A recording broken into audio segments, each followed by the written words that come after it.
하나님의 말씀은 잠언 22장 7절 말씀입니다. 잠언 22장 7절 말씀 제가 봉독하도록 하겠습니다.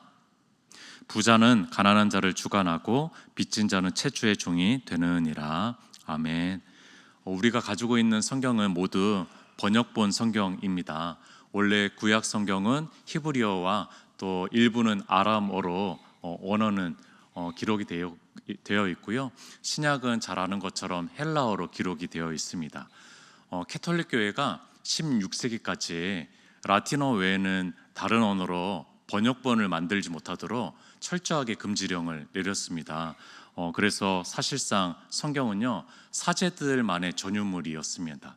일부의 사제들은 라틴어를 버벅이면서 잘 읽지를 못해서 또 그것조차도 힘들어한 사제들도 있었습니다. 그래서 영국의 종교개혁자였던 존 위클리프 또 윌리엄 틴데일이라는 사람들은 그 원어를 그 라틴어를 영어로 성경을 번역하다가 순교를 당하기도 하고 또 그 영어 성경 번역본들이 불태워져 버리기도 했었습니다. 이러한 상황 속에서 우리가 잘 아는 것처럼 마틴 루터라는 종교개혁가가 이 라틴어를 독일어로 번역하기 시작하는 작업을 하는 거죠. 비로소 이제 사제들의 성경에서 이제 만인의 책이 된 것입니다. 감사하죠. 우리말로 번역된 번역본들도 얼마나 많습니까? 우리는 개역 개정을 가지고 있지만 또 그전에는 개역 한글 번역본들을 보았고요. 또 새번역, 우리말 성경, 현대어 성경, 현대인의 성경, 또 공동번역, 여러 가지 번역본들을 우리는 참고할 수 있고 또 읽을 수 있어서 너무나 감사한 것이겠죠. 그런데 제가 지도를 받았던 구약학 교수님께서 이런 얘기를 해주셨습니다. 번역은 반역이다 라는 얘기를 해주셨어요. 그러니까 번역자들은 다 나쁜 놈이라는 거죠. 그 원어를 제대로 번역할 수 있는 번역은요, 실제적으로 없다라는 것입니다. 이 번역에 어려움을 호소하는 것이죠. 번역 자체가 너무 어렵다라는 거예요. 왜냐하면 번역은요, 그냥 그 원어에 있는 단어들을 다른 나라 말로 단어들로 그냥 바꿔만 주는 것이 아니기 때문입니다. 번역은요, 그 원어에 있는 담겨져 있는 문화와 삶의 양식들, 언어적인 뒷배경들 이런 것들을 잘 포함해야지 제대로 번역할 수 있기 때문에 그런 것이죠. 그러니까 번역은 반역이라는 거예요. 번역은 나쁜 놈이 될 수 있다라는 거죠. 그래서 우리나라도 참 걸출한 그런 이제 문학 작품들이 참 많은데 세계적인 문학상을 못 받는 이유가 번역에 어려움이 있다. 뭐 이런 얘기들을 저도 어려서부터 들었던 것 같습니다. 오늘 본문을 다시 한번 제가 읽어보도록 하겠습니다. 부자는 가난한 자를 주관하고 빚진 자는 채주의 종이 되느니라. 이 구절을 문장을 읽으면은 어떻게 들리십니까? 우리 성도님들은 어떻게 들리시죠? 제가 두 가지의 다른 성경 번역본을 좀 말씀드려 보도록 하겠습니다. 첫 번째는 공동 번역입니다. 한번 들어보십시오. 가난하면 부자의 지배를 받고 빚지면 빚장이의 종이 된다. 그러니까 가난하면이라고 시작했습니다. 이 번역을 읽으면 어떤 마음이 듭니까? 이런 마음이 들죠. 가난하면 안 된다. 가난하면 부자들의 지배를 받으니까 제발 성실해가지고 제발 노력해서 가난을 벗어나라라는 그런 의미로 들립니다. 세상은 그런 세상이니까 명심하고 가난을 벗어나야 돼라고 들린다라는 거예요. 가난한 자들에게 다소 책임을 두는 그런 번역본입니다. 자, 두 번째 번역본입니다. 현대어 성경을 한번 읽어드리도록 하겠습니다. 현대어 성경. 가진 것 많은 부자는 가진 것 없어 가난한 이들에게 이래라 저래라 큰 소리치고 빚진 사람은 빚주니에게 종노릇한다. 그러니까 이 번역본을 읽었을 때는 어떤 마음이 듭니까? 이 번역본을 읽으면은요, 가진 자들이 횡포를 부린다라는 거예요. 가진 자들이 없는 사람들에게 횡포를 부리는 그런 느낌의 뉘앙스를 받는 것이죠. 같은 히브리어를 한글로 번역을 한 것뿐인데 이렇게 뉘앙스와 느낌의 차이가 다르다라는 것을 느끼게 되는 거예요. 그러니까 이제 번역이 참 어려운 것이죠. 정치적인 편 가르기를 하려는 것은 아니고요. 소위 보수주의적 성향을 가진 사람들은요, 가난한 사람들에게 책임을 둡니다. 가난한 사람들이 더 열심히 해야 된다고 생각합니다. 가난한 사람들의 책임이 있기 때문에 그들이 더 성실하게 일해야 된다고 생각합니다. 이것은 굉장히 중요합니다. 개인적인 역량, 개인적인 노력을 통해서 사회와 또 이 세상 공동체가 발전할 수 있기 때문입니다. 너무나 중요한 요소라고 생각이 듭니다. 자, 근데 한편으로 진보주의적 성향을 가진 사람들이 있습니다. 그 사람들은요, 가난한 자보다 부자들에게 문제가 있다라고 생각합니다. 부자들이, 가진 자들이 횡포를 부릴 수 있는 구조적인 문제에 대해서 문제 제기를 한다라는 겁니다. 가난한 자들에게 공평한 기회가 없지 않습니다라는 문제 제기를 한다라는 것입니다. 그러니까 이렇게 달라요. 이 사회를 바라보는 사회적 눈이요, 이렇게 다르다라는 겁니다. 여러분들이, 저는 이 두 가지가 다 중요하다라고 생각합니다. 때로는 이것을 강조해야 되고요, 때로는 이쪽을 강조해야 되고, 그래서 같이 균형 있게 가야지 이 사회가 더욱 아름다워진다라고 생각을 해서 편 가르기로 하는 것은 아닙니다. 어찌됐든 이 번역이라는 것은 해석이 들어가는 것이죠. 해석이 들어가고 또 우리나라 말로 번역이 된다라는 겁니다. 잠언은요, 때로는 어떤 가치 판단을 하지 않고 세상의 모습을 그저 보여줍니다. 세상은 이렇게 흘러갑니다 라고 얘기해 준다는 거예요. 세상은 이렇게 흘러갑니다 라는 겁니다. 거기에 하나님의 뜻이 있다면은 하나님께서도 우리 세상을 보여주는 거죠. 세상이 이렇게 흘러간다라는 것을 너희도 알아야 된다. 그러나 내 마음은 중요하겠죠.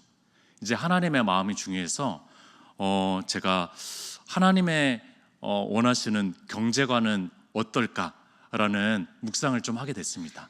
하나님이 기뻐하는 공동체의 경제적 개념은 어떤 것일까라는 생각을 하면서 오늘 이스라엘의 광야 이야기를 좀 하려고 합니다. 광야 이야기. 이스라엘 백성은 애굽을 탈출했습니다. 그래서 가나안 땅 정착하기까지 무려 40년 동안이나 광야 생활을 하게 됐습니다. 놀랍게도요, 농사 지을 땅 하나 없었고 또 뭔가 생산할 수 있는 생산 공장도 없었는데 몸에 의복이 헤어지지 않았고요, 발에 신발이 닳지 않았습니다. 기적과 같은 삶을 사는 것이 바로 40년 광야 이스라엘 백성들이었습니다. 매일매일이 기적과 같은 삶이었어요. 이들이 이제 그 광야 길을 걸으면서 2달 보름이 됐습니다. 당도한 그곳이 바로 신광야였습니다. 신광야에 당도하니까 이들이 그래도 그 전에 가져왔던 음식들이 있었잖아요. 그것들이 언제까지 자기가 걸어야 될지 모르니까 그만큼 가져온 것인데 2달 보름도 견딘 것은 대단한 것 같아요. 2달 보름 만에 그 음식이 다 떨어지기 시작합니다.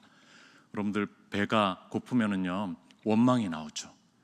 불평이 나옵니다. 그것은 자연스러운 현상이라고 생각합니다. 모세를 원망하기 시작하고 그 애굽에서의 종살이를 추억하기 시작하고 그런 원망들을 쏟아놓기 시작합니다. 모세도 어찌할 바 모를 때 하나님께서 농담과 같은 그런 메시지를 선포하는데요, 출애굽기 16장 4절에 하늘에서 양식을 비같이 내리리니 백성이 나가서 일용할 것을 날마다 거둘 것이다 라고 얘기합니다. 아주 농담과 같은 믿기 어려운 그런 소리를 하나님께서 하십니다. 과연 이튿날부터 하늘에서부터 뭔가 내리기 시작합니다. 작고 둥글고 서리 같은 것이, 하얀 것이 내리기 시작했고, 그것을 맛을 보니까 꿀 같은 과자 같았다라고 얘기를 하고 있습니다. 이 음식이 무슨 음식인지 아시죠? 이 음식이 어린아이도 아는 것처럼 바로 만나입니다. 이스라엘 백성들이 이 음식을 보고 이렇게 외칩니다. 만나 만후, 만나 만후라고 외칩니다. 이것이 무슨 뜻이냐면요, 이게 뭐야? 라는 뜻입니다. 이게 뭐지? 라는 뜻이에요. 그러니까 감탄의 용어입니다. 만나 만후는 이게 뭐지? 라는 뜻입니다. 이런 뜻을 가졌죠. 이거 평소에 먹던 것이 아닌데? 이거 출처가 어디서부터 난 거지? 이거 어떻게 생겨난 것이지? 나 도저히 모르겠어 라고 하는 뜻을 담겨 있는 것이 바로 만나 만후인데, 여기에서 유래돼서 이 음식 이름을 만나라고 히브리어 그대로 붙여버린 것입니다. 의아해했죠. 낯선 음식을 경험한 거예요. 백성들이 의아하니까 모세가 이렇게 설명해 줍니다. 이것은 주께서 너희에게 주어 먹게 하신 양식이다. 그제서야 백성들이 이것이 하나님께서 주신 은총의 양식이구나 라는 것을 깨닫게 됐어요. 은총의 양식이죠. 은혜의 양식이에요. 이들이 불평하고 있을 때 하나님께서 줬으니까요. 이들이 하나님의 백성다운 삶으로 살아갈 때가 아니라 이들이 불평하고 있을 때, 그들이 뭔가 억울해할 때, 이들이 오히려 하나님 없는 이집트 땅을 추억하고 있을 때 하나님께서 주신 것이니까 은총과 은혜의 양식이었던 것입니다. 자, 근데 이 만나를 먹는 이들에게 특별한 질서와 원칙이 있었는데 세 가지로 좀 정리할 수 있을 것 같습니다. 첫 번째는요, 만나는 매일 한 차례 새벽에 내린다라는 거예요. 새벽에. 그리고 해가 중천에 자 뜨게 되면은요, 이 음식들이 쓰러져 다 소멸되어진 것을 경험하게 됩니다. 그러니까 이 음식은요, 아침에 거둘 수 있는 음식이라는 거예요.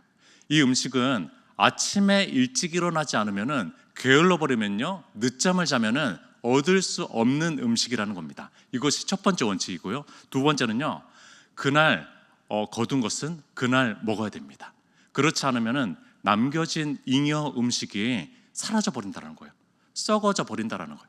이것이 두 번째 원칙이고요. 세 번째 원칙이 있습니다. 세 번째 원칙은 그래도 안식일은 쉬어야 되니까 안식일에 그 전날에 2배 이상의 음식을 얻을 수 있었고, 그것은 축적하면 썩지 않게 만드신 거예요. 놀랍죠? 놀랍습니다. 하나님께서는요, 안식일이라는 것을 제정하기도 전에 하나님께서는요, 이 안식일의 의미를 담아서 하나님을 경배할 수 있도록, 온전히 하나님만 예배할 수 있도록 이 만나를 통해서 만나 체질로 만들고 있다라는 거예요. 이 노예 체질이었던 이 사람들을 만나 음식을 통해서 만나 체질로 만들고 만나 공동체로 만드는 것이 바로 이스라엘 40년 광야 생활의 만나 공동체라고 저는 부르고 싶습니다. 만나를 먹고 사는 공동체에게 가장 중요한 것은 아까도 말씀드렸던 것처럼 하나님의 은총으로 산다라는 거예요.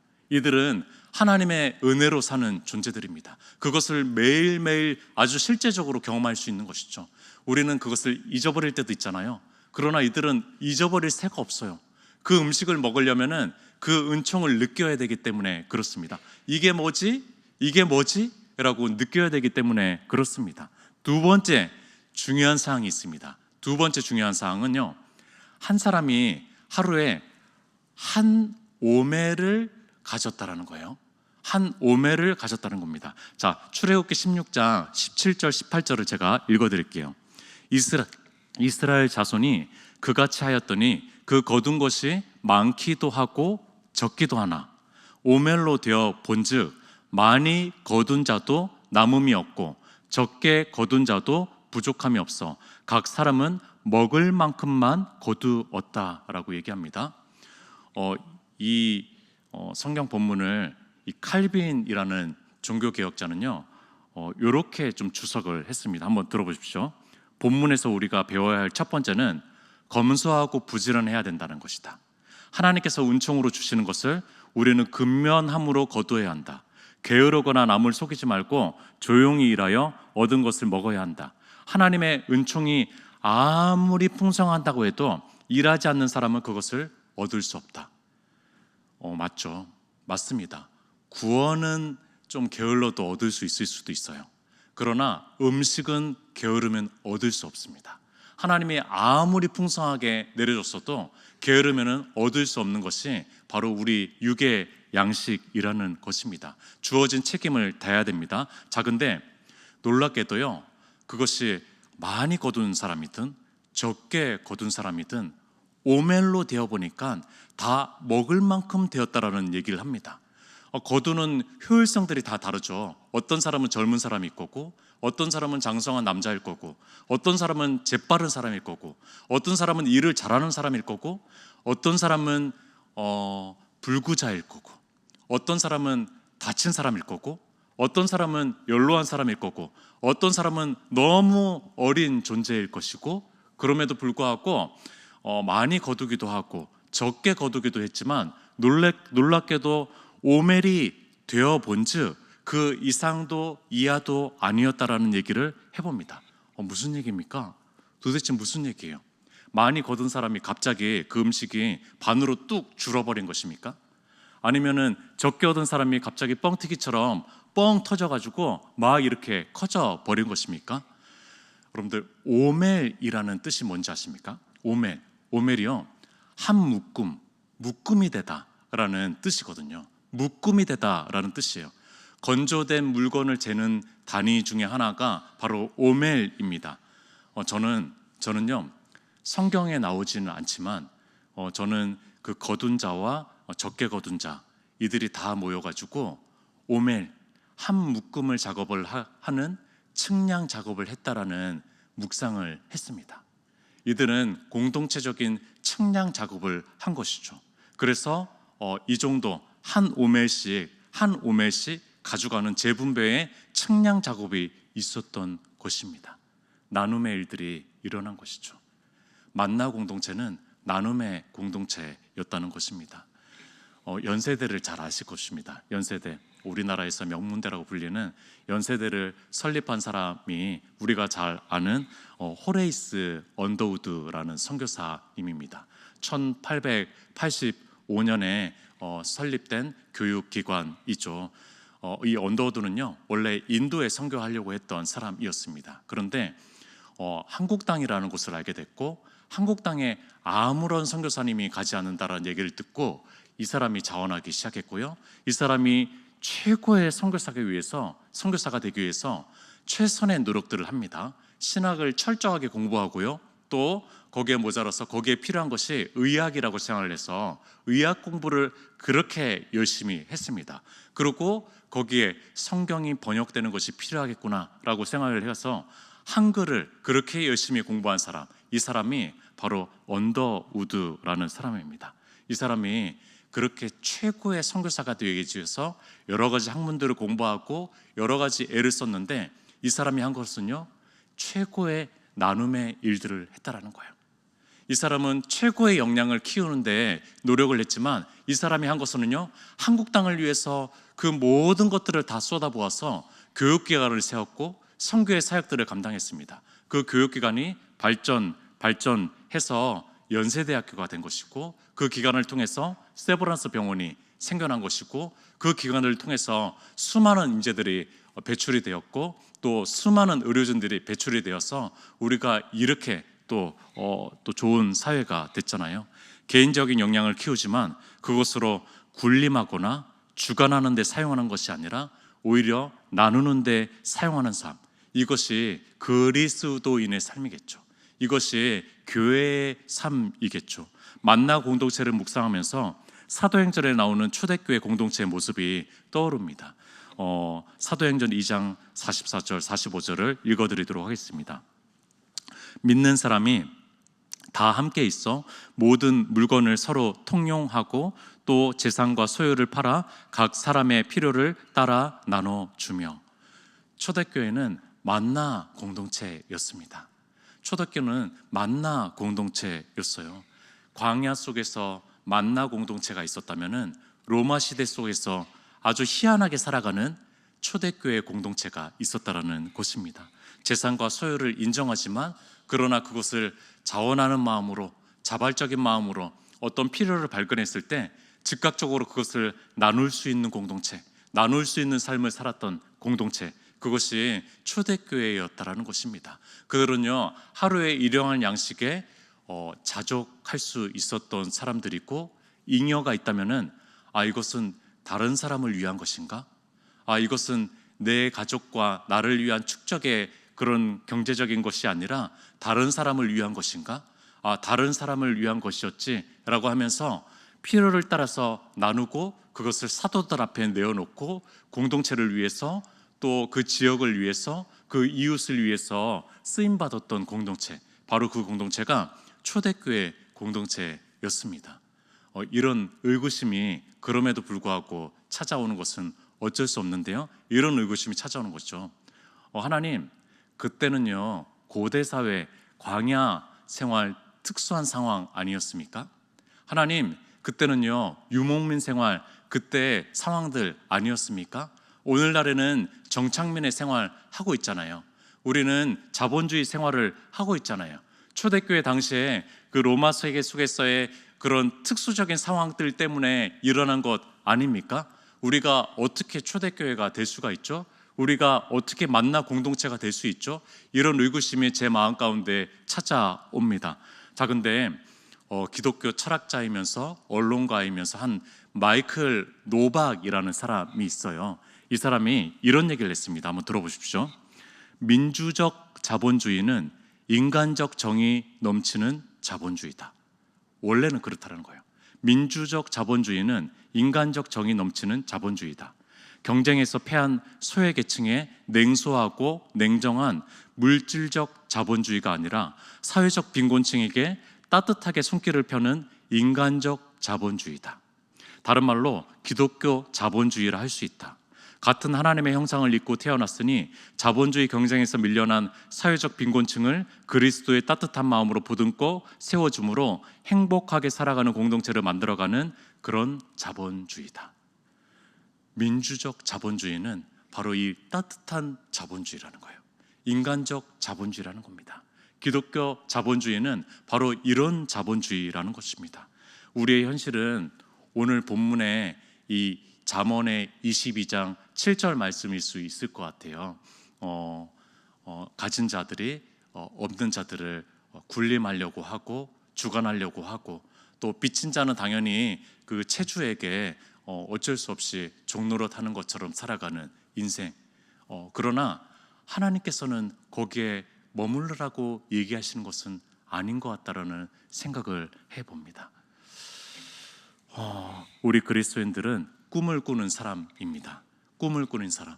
자녀들은 예언을 하고 청년들은 환상을 보고 또 장년들은 또 꿈을 꾸는 그런 삶이 그리스도인이라고 생각합니다.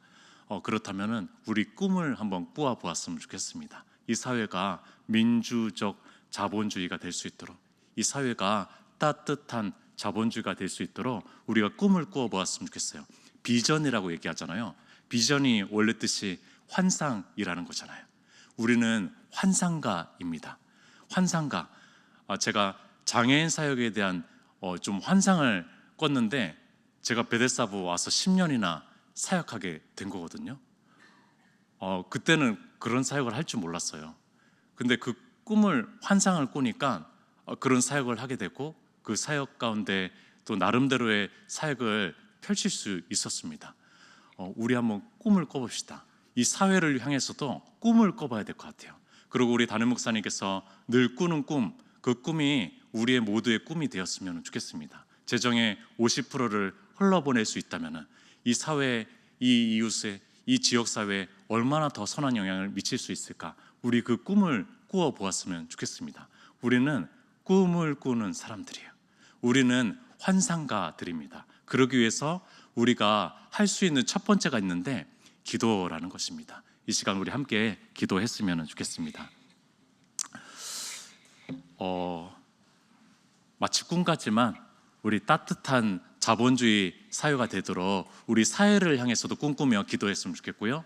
또 우리 교회 공동체가 그런 공동체가 될 수 있도록 참으로 흘러보내는데 더 주님의 쓰임받는 그런 교회가 될 수 있도록 주님께서 함께 하시고 인도해 달라고, 또 나 자신도 최선의 노력을 해서 최고의 역량을 키우지만 그것은 어쩌면은 또 주님 안에서 흘러보내는, 나눈 데 쓰임받도록 내 가족과 내 삶만을 위해서가 아니라 잉여된 그것들이 정말 주님 안에서 흘러보내지는 그런 귀한 삶이 될 수 있도록, 주님의 뜻에 맞는 삶을 살아갈 수 있도록 우리 주여 한번 외치고 기도했으면 좋겠습니다.